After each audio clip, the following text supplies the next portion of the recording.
The Cuban Missile Crisis, a turning point in the Cold War. The Cuban Missile Crisis of October 1962 was one of the most tense moments of the Cold War, bringing the world to the brink of nuclear war. It was a confrontation between the United States and the Soviet Union over the presence of Soviet nuclear missiles in Cuba, just 90 miles from the US coast. The crisis lasted for 13 days from October 16 to October 28 and remains a classic example of Cold War brinkmanship, diplomacy, and the dangers of nuclear proliferation. Background: the Cold War, which began shortly after World War II, was characterized by an ideological, political, and military rivalry between the United States, a capitalist democracy, and the Soviet Union, a communist state. Both superpowers were engaged in a nuclear arms race, developing increasingly powerful weapons and delivery systems, including intercontinental ballistic missiles, ICBMs. The roots of the Cuban Missile Crisis can be traced back to 1959, when Fidel Castro led the Cuban Revolution and overthrew the US-backed dictator Fulgencio Batista. Castro's government quickly aligned with the Soviet Union, adopting a communist ideology. This alarmed the United States, which had long considered Latin America its sphere of influence. The US feared that Cuba could become a Soviet stronghold in the Western Hemisphere, posing a direct threat to national security. In April 1961, the Bay of Pigs invasion, a failed attempt by Cuban exiles backed by the CIA to overthrow Castro, further escalated tensions. The US failure humiliated the Kennedy administration and emboldened the Cuban-Soviet alliance. By 1962, Soviet Premier Nikita Khrushchev decided to secretly deploy nuclear missiles in Cuba as a deterrent against any future American invasion and to restore the strategic balance, as the US had placed nuclear missiles in Turkey and Italy, within striking distance of the USSR. Discovery of the missiles. On October 14, 1962, an American U-2 reconnaissance plane flying over Cuba captured photographic evidence of Soviet medium-range and intermediate-range ballistic missile sites under construction. Once operational, these missiles could strike most of the eastern and southern United States within minutes. President John F. Kennedy was immediately informed of the situation. The discovery triggered a series of secret meetings with his closest advisors, forming the Executive Committee of the National Security Council, EXCOM. The US faced a critical decision: respond with military force and risk nuclear war, or pursue diplomatic measures to remove the missiles. The US response. On October 22, 1962, Kennedy addressed the nation in a televised speech, revealing the presence of Soviet missiles in Cuba. He announced a quarantine of Cuba, a naval blockade designed to prevent further Soviet shipments of military equipment to the island. Kennedy carefully avoided calling it a blockade, as that could be seen as an act of war under international law.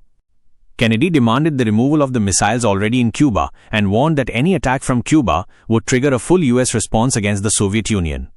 The world watched anxiously as US forces were placed on DEFCON 2, the highest military alert short of actual war. Khrushchev's response.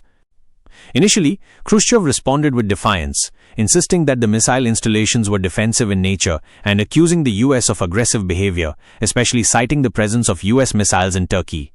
The Soviet leadership was divided, with some advocating for military escalation and others favoring a diplomatic solution. Secret communications began between Kennedy and Khrushchev. While there was a hardline message from Khrushchev demanding the US promise not to invade Cuba, there was also a more conciliatory letter offering to remove the missiles in exchange for a US public pledge not to attack Cuba. Negotiation and resolution.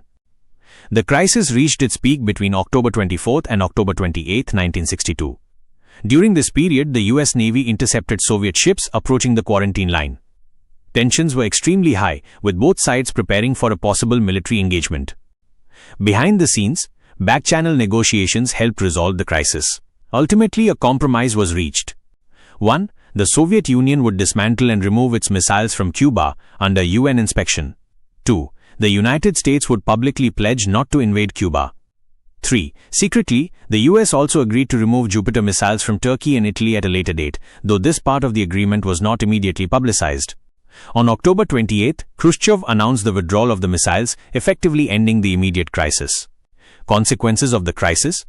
The Cuban Missile Crisis had far-reaching consequences for international politics, military strategy, and Cold War dynamics. 1. Avoidance of nuclear war. The world came closest to nuclear conflict in history. The crisis underscored the catastrophic consequences of nuclear brinkmanship and the need for direct communication between superpowers. 2. Hotline Agreement. In 1963, a direct communication link, the Moscow-Washington hotline, was established between the Kremlin and the White House to allow instant communication in future crises. 3. Shift in Cold War strategy. Both the US and the USSR became more cautious about direct confrontations, leading to subsequent arms control agreements like the Partial Nuclear Test Ban Treaty of 1963. 4. US-Cuba relations. The crisis solidified Cuba's position as a Soviet ally, but also led to increased US economic sanctions and diplomatic isolation of Cuba. 5. Political impact. The resolution of the crisis was seen as a success for Kennedy, enhancing his global reputation.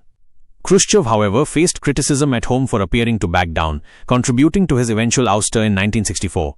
Lessons learned? The Cuban Missile Crisis highlighted the importance of careful diplomacy, strategic restraint, and the value of intelligence and communication. It demonstrated that even in the age of nuclear weapons, crises could be resolved through negotiation rather than immediate military action. It also marked a turning point in the Cold War, leading to a temporary thaw in US-Soviet relations, an increased focus on arms control, and a recognition of the dangers of nuclear proliferation. Conclusion. The Cuban Missile Crisis remains one of the most studied events of the 20th century, illustrating the perilous nature of superpower rivalry and the narrow margin that separates peace from global catastrophe.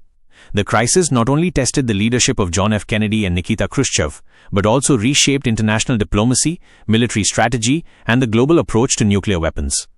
By the end of October 1962, the world had witnessed how brinkmanship could bring humanity to the edge of disaster, and how careful negotiation could pull it back.